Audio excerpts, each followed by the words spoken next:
Good day, everyone. I hope you're all in good health. So, this will be a review video on how to transform ER diagrams into relational schema. I've discussed this with you many weeks ago, but some of you have requested for me to give you another discussion about this one. So, let's have a review. This is the first example in the exercises and solutions that was given to you. This example has 4 entities: car, customer, invoice, and employee.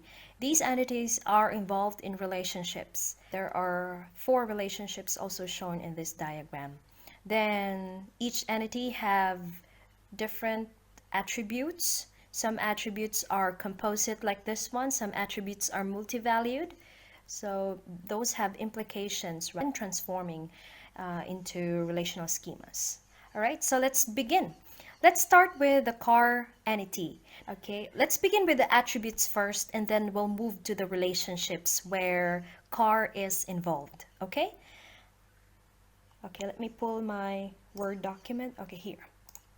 So I'll just write the schema here. Okay, we begin with car. So car has 1, 2, 3 attributes, and the model attribute here is a composite attribute. So we model car, open close parenthesis, the schema. So we begin with car underscore ID, and then you have the serial underscore number. All right, so model here is a composite attribute. So for composite attributes, the rule is for you to transform only the component parts. So you do not include model, you only include model number, color, and year. So we'll put here model number, color, and you have year. All right. By the way, this one is a primary key. This one, car ID, is a primary key. I'm just preparing the foreign key and primary key symbols here. All right, Control V. Here, there. So a car ID is a primary key. There, car ID is a primary key. All right, so next. Let's look at the relationships where car is involved. Now, car is involved in 2 relationships. The first one is it has a relationship with customer. A car is owned or bought by a customer, and a customer buys a car, right? Now, if you take a look at this first relationship here, this is one to many. Again, the relationship is one to many. All right, one to many, binary relationship. All right, so what do we do with that? In a one-to-many binary relationship like this, we put a foreign key on the many side. So since customer is on the one side in this relationship and car is on the many side of this relationship, therefore we put the foreign key in car. So we add another foreign key here. Now the foreign key here is the primary key of the one side. Now the one side is customer, right? What is its primary key? Customer ID. Therefore, we will put customer ID in car. We will make customer ID a foreign key of car. So we'll put it there, customer underscore ID. There. And this one is a foreign key. All right? This would be a foreign key. Okay?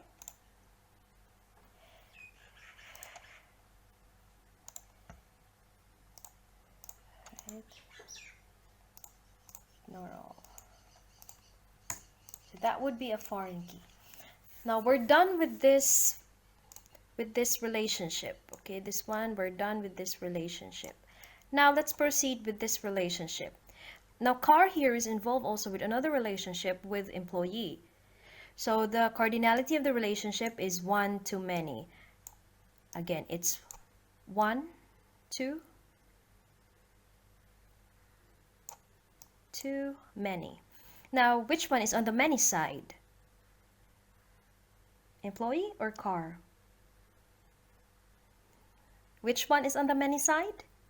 Employee or car? It's car. So what does this mean?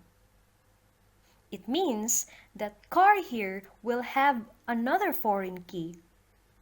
But this time, the foreign key is based on the primary key of the one side.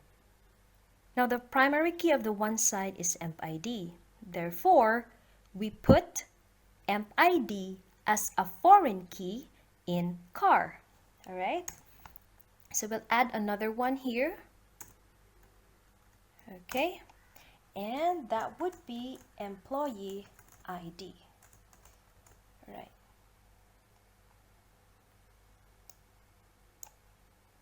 Which is, again, another foreign key. There. All right? Any questions regarding this? None? No questions? All right. Let's proceed with, where do you want to go? Customer? Okay, let's have customer. Now let's go to the relation customer. So we'll put here, I'll put here, customer. What was that? I don't know what's that. So I'll have customer here. Let's see what's inside it. First, you look at the attributes. We will transform the attributes first, and then we'll go ahead with the relationship. Okay? So attributes. There are 1, 2, 3, 4, 5, 6 attributes of customer, and they are all simple attributes. So this is not a problem. No problem with this one. You just simply copy the simple attributes. So we begin with customer ID. What's that? Name, phone number, address, country, and then city. Okay? So we're done with the attributes of customer. Now let's proceed with its relationships. Notice that in the diagram, again, notice that in the diagram, customer is involved in two relationships. The first one is it has a relationship with car, and the second one is it has a relationship with an invoice entity. Now for this one, customer here is on the one side of this relationship. So we do not put a foreign key in customer. Again, the rule is you put if it is one-to-many binary relationship, we put a foreign key on the many side. Okay?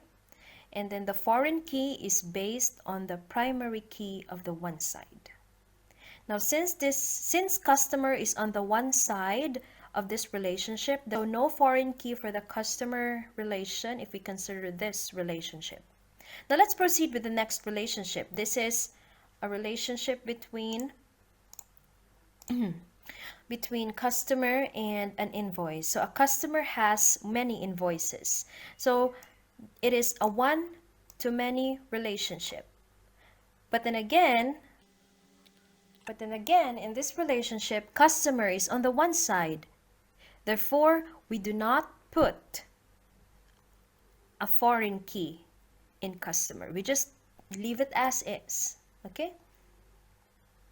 So we're done with customer. No foreign keys here. Again, no foreign keys because of these two relationships, customer is on the one side. Here in car, it's on the one side. Here in invoice, it's on the one side. So we do not put foreign keys to customer. Okay? All right. Let's see. Oops, I forgot to put the primary key. So yeah, there you go. Primary key. Next, let us proceed with employee. Okay, let's have employee here. Employee. There.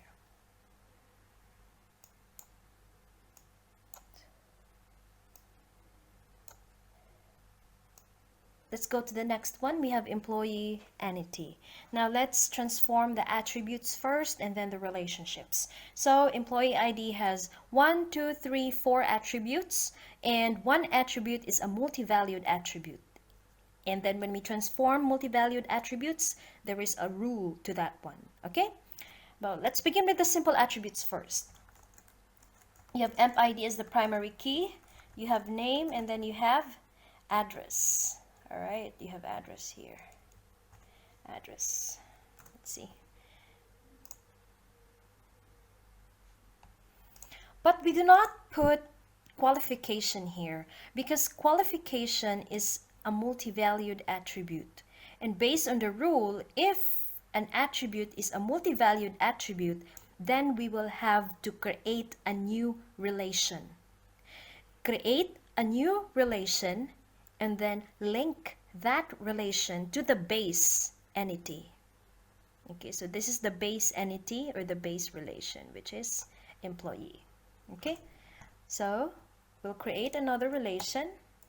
So based on your notes, the way we write the relation name is the base relationship first, which is employee, the original relationship, which is employee, underscore, and then the name of the multivalued attribute. So we have here qualification as the multivalued attribute. So we put employee underscore qualification. That would be the name of the new relation. All right. Then in this new relation, we will put as a foreign key the primary key of the original. Okay. So the primary key of the original entity where qualification is from is employee ID. Therefore, we need to put it also in here, emp ID, and make it the primary key. And since this emp ID here is from employee relation, then it is also a foreign key. All right, it's also a foreign key. Next, what about the qualification attribute? That's the time we will now put it in here as a field. Okay, so we will now put here qualification. Okay, and then as a rule, you also have to make it a primary key. So therefore, in this employee underscore qualification, it is composed of two primary keys. So it is a composite primary key now. Employee ID, where qualification is based from or is originally from, based on this ER diagram here, and then qualification attribute here. You make it also a primary key. Okay? Very good. Any questions? All right. So we're done with the qualification multivalued attribute. Now let's go back to the original relation, employee. Let's see and take a look at the relationships. Employee has two relationships. It has a relationship with car and a relationship with invoice. In this first relationship here, it's one to many. And employee is on the one side. So what does this mean? Do we put a foreign key in employee if we consider this relationship? Yes or no? No. Why? Because it's on the one side. Again, in this relationship, it's on the one side, so we do not put a foreign key here in employee. Now let's consider this second relation. An employee has an invoice. Now, in this relation, this is one to many. Now, do you need to add a foreign key? One to many. Yes or no? No. Very good. Why? Because employee is on the one side. No need to add a foreign key here in employee. So that's it. Employee will just be this. Okay? All right. Now let's proceed to the last entity here. Now the last entity is invoice. Invoice. Okay. We're down to the last entity, invoice. Now, invoice here has two attributes, and both attributes are simple attributes. So we will just transform them, put it right away. Invoice ID, and you have date. Okay, invoice ID here is a primary key. Okay, so just copy this one. All right. This is a foreign key. No, sorry. So this is the primary key, invoice ID. There. All right, invoice ID. All right, and then you have date. Now, let's take a look at the relationships. Okay. Now, invoice is involved in two relationships. One is with employee and another one is with customer. Now, if we take a look at this first relationship here between invoice and customer, it's a one-to-many relationship. And invoice is on the many side, as you can see in here, the crow's foot. Yes, invoice is on the many side.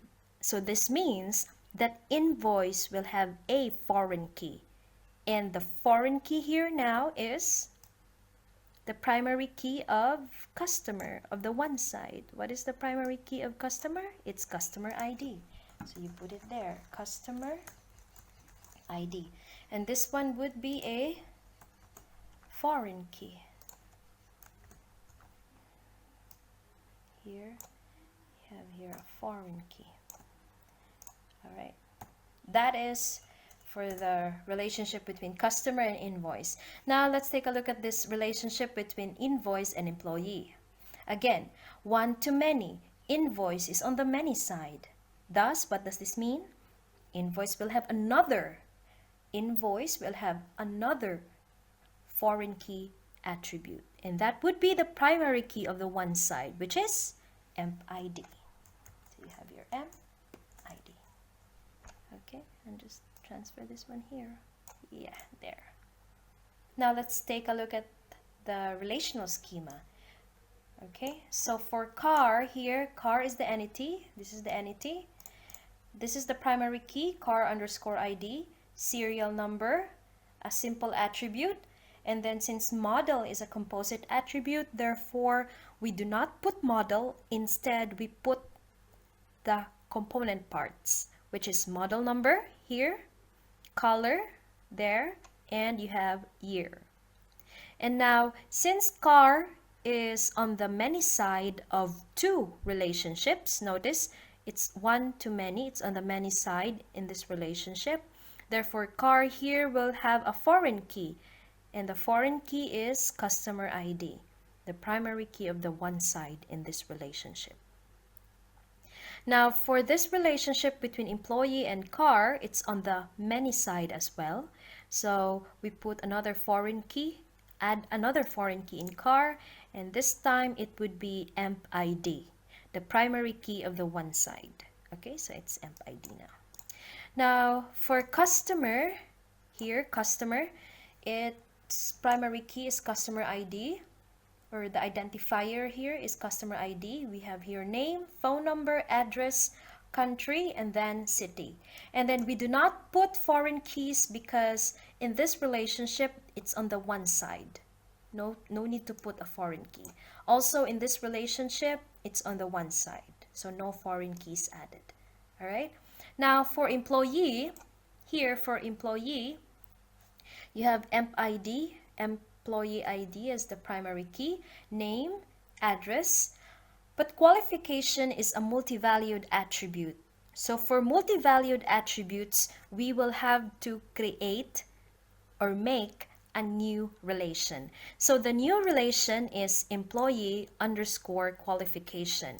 Based on our notes, we will name it the original relation, which is employee underscore, and then the multivalued attribute, which is qualification in the original. So employee underscore qualification would be the name of the new relation. Now, what would be its attributes or its fields? Its fields would include the primary key of the original relation, which is employee, and the primary key is emp ID. So you have here set as a primary key. Also, since emp ID is from employee, therefore we put a foreign key symbol here. So employee ID is reference to emp ID of employee. Now, qualification is the attribute, the multivalued attribute. So you put it in there, qualification. And you also make it part of the primary key. Since an employee has many qualifications, so to ensure that all rows are unique, then you need to include qualification as a primary key. Okay? That's the rule.